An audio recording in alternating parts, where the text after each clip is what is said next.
அஞ்சிலே ஒன்று பெற்றான் அஞ்சிலே ஒன்றை தாவி அஞ்சிலே ஒன்றாக ஆரியர்க்காக ஏகி அஞ்சிலே ஒன்று பெற்ற அலங்கை கண்ட அயலார் ஊரில் அஞ்சிலே ஒன்றை வைத்தான் அவலம்மை அழித்து காப்பான். ஓம் அனுமந்தாய வித்மகே வாயு புத்திராய தீமகே தந்த்ரோ மாருதி பிரச்சோத்யாத். ஓம் சுதர்சனாய வித்மகே மா ஜுவாலாய தீமகே தன்ன சக்கர பிரச்சோத்யாத். யோகி ராம் சுரத்குமார் யோகி ராம் சுரத்குமார் யோகி ராம் சுரத்குமார் ஜெயகுரு ராயா.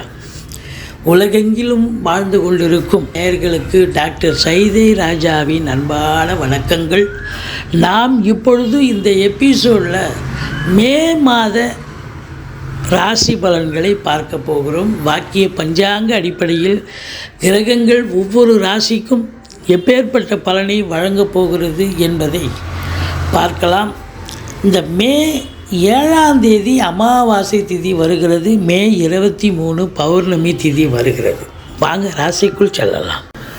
மீன ராசி காலபுருஷனுக்கு 12வது ராசி. பூரட்டாதி 4ஆம் பாதம் உத்திரட்டாதி ரேவதி நட்சத்திரம் உள்ளடக்கிய குரு பகவான் ஆட்சி பெறும் வீடு. இப்பொழுது குரு பகவான் 3ஆம் இடம் என்று சொல்லக்கூடிய முயற்சி ஸ்தானத்தில் இருக்கிறார். இந்த மீன ராசிக்கு 12ஆம் இடத்துல சனி பகவான் 7.5 சனி போயிட்டுருக்கு, விரய சனி போயிட்டுருக்கு. விரயங்கள் ஆகக்கூடிய ஒரு நிலை. அதை நீங்கள் சுப விரயமாக மாற்றலாம். காசு பணம் இருக்குது, 10 ரூபா இருக்குது, இன்னொரு 10 ரூபா கடனைப்பட்டு ஏதாவது ஒரு பொருளை வாங்கலாம். இடம் பூமி கார் பங்களான்னு ஏதாவது ஒன்று வாங்கினா அது சுப செலவாயிடும். இல்லை இருக்குது காசு நம்ம வச்சுக்கணும் அப்படின்னா அது அப்படியே கரைஞ்சி அசுப செலவில் போய் நிற்கும். அதனால் எப்போவுமே ஒரு 7.5 சனி அர்த்தாஷ்டம சனி அஷ்டம சனி நடக்கும்பொழுது நம்ம காசு பணம் இருந்தால் கொஞ்சம் அதை சுப செலவாக மாற்றி வச்சுக்கிட்டீங்க. கடன் காட்சி ஆகிட்டிங்கன்னு சொன்னால் என்ன பண்ண முடியும்? அந்த கடனை தானே கட்டணும். அப்போ அதுதான் உங்களுக்கு கஷ்டமாக இருக்கும். இல்லை அப்படின்னா இருக்கிற காசு செலவாகி மேற்கொண்டு கடன் வாங்கி செலவு பண்ண மாதிரி ஆகிடும். அதனால் ரொம்ப எச்சரிக்கையாக இருங்க. இந்த 19 வயசுக்குள்ளே இருக்கிறவங்களுக்கு தான் முதல் ரவுண்டு பிரச்சனையாக இருக்கும் 7.5 சனி. ஆனால் 2வது ரவுண்டு 19 வயசுக்கு மேலே இருக்கிறவங்களுக்கு 2வது ரவுண்டு வாழ்க்கை சீர்படுத்திட்டு போகும். இதுதான் வாழ்க்கை, இதுதான் பயணம், இதுதான் பாதை அப்படின்னு ஒரு நல்லது பண்ணிட்டு போகும்.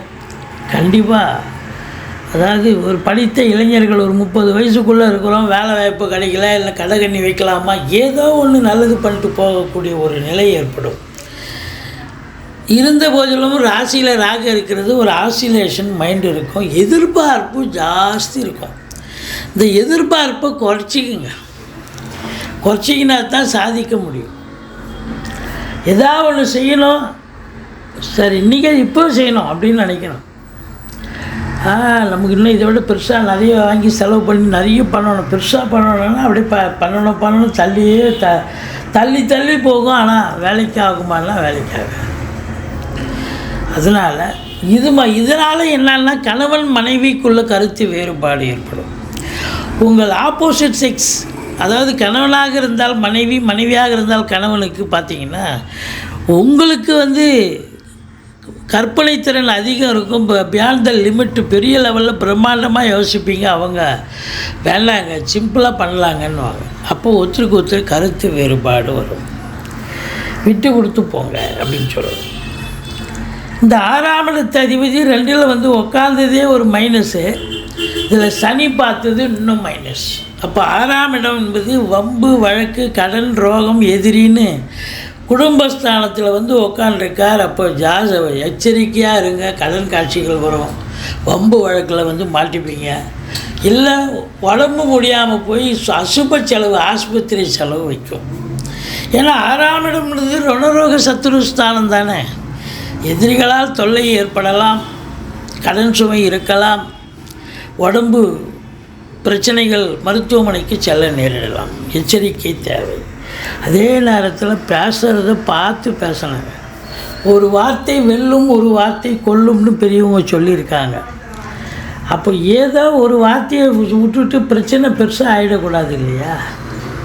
அதனால் எச்சரிக்கையாக இருங்க. ஆனால் இந்த 3ஆம் இடத்துல குரு இருக்கிறது பிபிஓ, சாஃப்ட்வேர், ஹார்ட்வேர், தபால் தந்தி இலாக்கா, கொரியர் சர்வீஸ், விளையாட்டு வீரர்கள், வீராங்கனைகள், நடன கலைஞர்கள், ஸ்டண்ட் கலைஞர்கள், பின்னணி பாடகர்கள், இசை அமைப்பாளர்கள், இசை வல்லுநர்கள், சினிமா மற்றும் தொலைக்காட்சி பிரிவில் பணியாற்றக்கூடிய நடிகைகள், டெக்னீஷியன்கள், எடிட்டர்கள், கேமராமேன்கள், புகைப்பட கலைஞர்கள் அத்துணை பேர்களுக்கும் வாய்ப்புகள் வந்து கதவை தட்டப் போகிறது.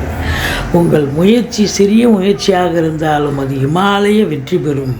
மற்றபடி இளைய சகோதரிகள் இருந்தால் அவங்க வீட்டுக்கு நீங்கள் போக, உங்கள் வீட்டுக்கு அவங்க வர, பரஸ்பரம் ஒற்றுமையாக இருக்கக்கூடிய காலகட்டம்.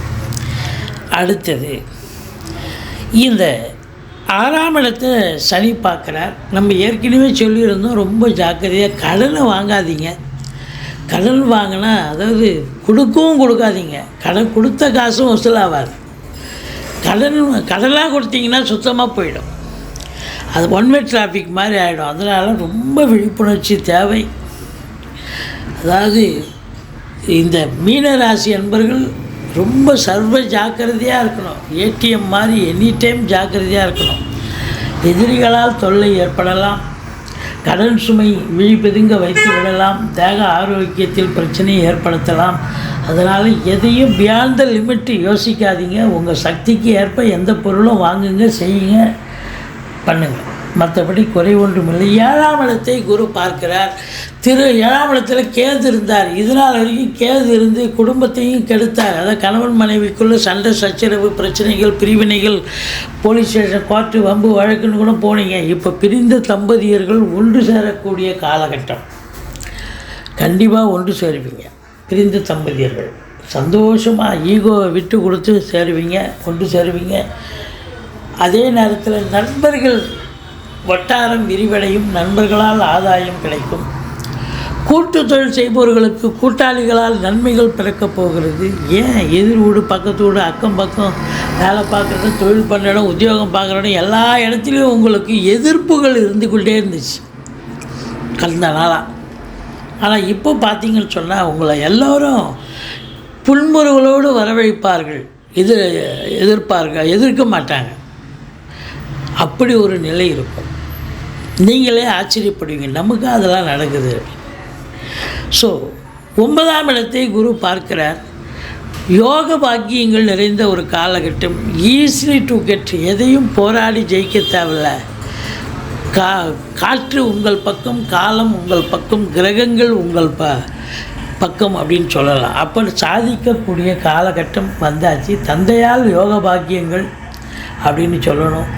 அதே நேரத்தில் பார்த்திங்கன்னா வெளியூர் பயணம் உங்களுக்கு அனுகூலத்தை தரப்போகிறது. உள்நாட்டு வாணிபம், வெளிநாட்டு வாணிபம், ஏற்றுமதி இறக்குமதியாளர்கள், ஷேர் மார்க்கெட்டில் இன்வெஸ்ட் பண்ணுறவங்க, ஸ்பெக்குலேஷன் பண்ணுறவங்க, ஆன்லைன் பிஸ்னஸ் பண்ணுறவங்க, ஹோட்டல் பிஸ்னஸ் பண்ணுறவங்க, இவங்க எல்லாருக்குமே ஒரு பொற்காலம். Electronical goods production and sales and service, இதை எல்லாமே அருமையாக போகும், நல்லா போகும். ஒரு சிலர் ஆன்மீகத்தில் அதிக நாட்டம் இருந்து அதை ஆலய வழிபாடுகள், தான தர்மங்கள் செய்வீர்கள், நன்கொடைகள் வழங்கி மகிழ்வீர்கள்னு சொல்லலாம். இது நாள் வரைக்கும் 10ஆம் இடத்தை குரு பார்த்திருந்தார். இப்போ 10ஆம் இடத்தை பார்க்கல, 11ஆம் இடத்தை பார்க்குறார். இப்போ 9ஆம் இடத்தை குரு பார்க்குறதால தொழில் பண்ணுறவங்க நம்பி கடன் வாங்கி தொழிலில் போடலாம், தொழில் ரெட்டிப்பு ஆகும், தொழிலை விரிவாக்கம் பண்ணலாம், அல்லது தொழிலை மாற்றி அமைக்கலாம் அப்படின்னு சொல்லணும். இந்த காலகட்டம் எவ்வளோக்கு எவ்வளோ இன்புட் போடுறீங்களோ அவ்வளோக்கு எவ்வளோ அவுட்புட் கண்டிப்பாக கிடைக்கும். லாபம் மிகுதி, ரெட்டிப்பு வருமானம் கிடைக்கும், ரொம்ப திருப்திகரமாக இருக்கும். இந்த 7ல் கேது இருந்து கணவன் மனைவி பிரிஞ்சாங்க பார்த்தீங்களா, எல்லாரும் கிடையாது. உங்கள் ஜாதகத்துப்படி கணவன் மனைவி பிரிஞ்சு 2வது திருமணம் பண்ணணும்னு விதி இருந்தால் இந்த காலகட்டம் உங்களுக்கு 2வது திருமணத்துக்கான ஏற்பாட்டினை கிரகங்கள் கவனிக்கும். ஏன்னா 11ஆம் இடம் குரு பார்வையில் இருக்குது. 2வது திருமணத்திற்கான உகந்த காலம் இது. முதல் திருமணம் முறிவு ஏற்பட்டு 2வது திருமணத்திற்காக காத்திருக்கும் ஆணாக இருந்தாலும் சரி, பெண்ணாக இருந்தாலும் சரி, உங்களுக்கு சூப்பரான ஒரு காலகட்டம் வந்தாச்சின்னு சொல்லலாம். 12ஆம் இடத்துல சனி பகவான் இருக்கிறார். சுப செலவும் இருக்கும், அசுப செலவும் இருக்கும், அனுசரித்து போங்க. மற்றபடி தொழிலில் மேன்மை, உத்தியோக மேன்மை, அதாவது பதவி உயர்வு, ஊதிய உயர்வு கண்டிப்பாக கிடைக்கும். சூப்பரான காலகட்டம். உங்களை பொறுத்தவரையிலையும் ராகு ராசியில் இருக்கிறது கொஞ்சம் பியாண்ட் த லிமிட்டு, அதாவது கற்பனை அதிகம் இருக்கும். ஐயோ நீ இதை விட பெருசாக செய்யணும், பிரம்மாண்டத்தை நோக்கி செல்லக்கூடாது. இருக்கிறத வச்சு மெயின்டைன் பண்ணால் போதும், ரொம்ப கடன் வாங்கக்கூடாதுன்னு நினச்சி அதுக்கு தகுந்த மாதிரி பக்குவமாக இருங்க. எந்த பிரச்சனையிலையும் மாட்ட மாட்டேன். இல்லைன்னு சொன்னால் கொஞ்சம் பிரச்சனையான ஒரு காலகட்டமே அப்படின்னு கூட சொல்லலாம். இந்த மீனராசி அன்பர்களுக்கு 20, 21, 22 சந்திராஷ்டம நாள் வர இருப்பதால் மிகுந்த எச்சரிக்கையோடு இருங்க. சந்திராஷ்டமம்னு சொல்லிக்கிங்க, பாதி பிரச்சனை உங்களுக்கு தானாக சால்வ் ஆகிடும். மற்றபடி குறை ஒன்றுமில்லை. நீங்கள் துர்க்கையை வழிபாடு செய்யுங்கள், ஈஸ்வரனை போற்றுங்கள். வாழ்க்கை வளமோடும் நலமோடும் இருக்கும். எல்லாத்தை விட ஒரு முக்கியமான விஷயம் என்னன்னா, பேசுவதில் எச்சரிக்கை தேவை.